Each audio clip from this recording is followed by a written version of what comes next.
Hey, how's it going, everybody? It's Matt from Wanna Be Outdoors, obviously. Just coming today just to give you a little tip about certain things you should feed deer and certain things you shouldn't. One of the things I've done this year is I've actually collected acorns when they have fallen from the trees. I have a lot of acorn trees behind the camera here, and I blend them up and let them dry, obviously, because you don't want them to mold. Um, You can do a lot of things with the crushed up acorns or the blended acorns. However you want to do it, you can use a hammer. However you want to do it, it's up to you. But acorns is a natural forage for deer or a lot of animals that live in the woods. Um, what I like to do is I like to crush them up, lay it out, and dry it out, which I'll show you here, which is holding up my camera right now. Um, and you know, when acorns have all fallen, or you know, if you're in an area that doesn't have a lot of acorns, this is really effective. You crush it up and you can mix it with any feed you want. What I don't like to do is feed a lot of corn, especially if it's not native to the area or there's no cornfields around. Uh, when they see it draws them in because of the smell.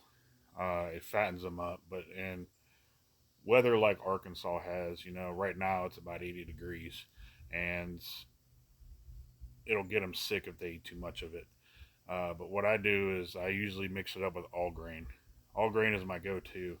I'll get all grain, and I'll also get a mineral rock that's crushed up already, and I'll mix it all up in there, and they love it. I mean, they'll dig holes for it. The mineral rock will seep into the ground, and over the years, however long you hunt in that section that you're hunting, they'll start to form a hole, which is even better because it means they'll keep coming back to that same area. But what I have here is the crushed up acorn, and you can't tell, yeah, it's the crushed up acorn. And what you need to do is just crush it up really good, even if there's still some in there that are whole, it doesn't matter. But you just let it lay out. I've done this to where I've gotten about 20 pounds so far.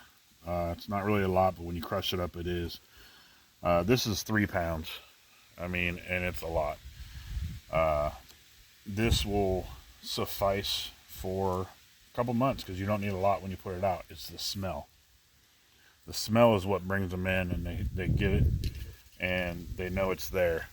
So, you can mix it up with a lot of stuff, like I said. I'm not a huge believer in corn, although I will use it when it gets colder because it does fatten them up. It does help them stay warmer because it has the fat in it. Obviously, um, obviously you can tell it's windy today. I went out and I actually moved my deer stand last night just for the fact that, if like some of y'all know, I have a new friend that's on my deer camera, and since he's been there, the deer have decided to change routes and come in different directions. So I moved it about 60 yards away to an opposite ridge, and we'll see how that works.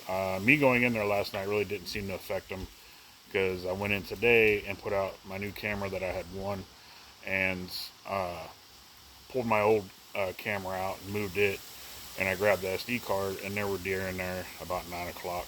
So, you know, it depends on where you're at. Uh,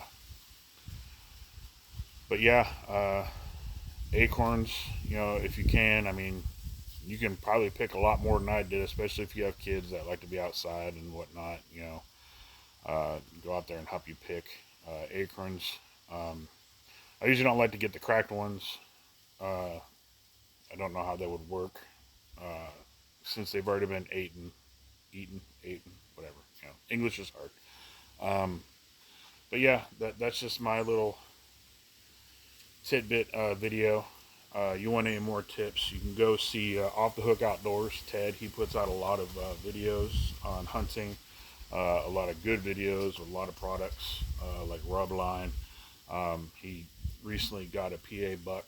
It's a nice buck. Owl Outdoors. He has a good video to where you can make scents out of the things that are around you. You can make it from the acorns. You can make it from cedar trees, the needles from cedar trees. You can make it from a lot of stuff. He did his from moss for the dirt smell. Very good. I'm gonna try it with the acorns. Acorns. That's why I have this separated. I'm just gonna let it dry out and boil it and see how it works and use his little recipe that he has. So, you know, feel free to go check out those guys. And there's many more YouTubers out there that have a lot of videos, but those are the two guys that kind of stand out to me right now. Um, Go check them out. And I'm sorry this is kind of all over the place. Like some of you guys know, I'm not good in front of the camera, especially when I'm talking to myself. I only like to talk to myself when I'm in the woods or on the water. But anyways, that's here nor there. But this works really well. If you have any questions, go ahead and hit me up in the comments or message me on Messenger, Instagram, or TikTok. All want to be outdoors. But yeah, I hope you all have a blessed week. Hope you all have a blessed weekend. And go hunting and go fishing.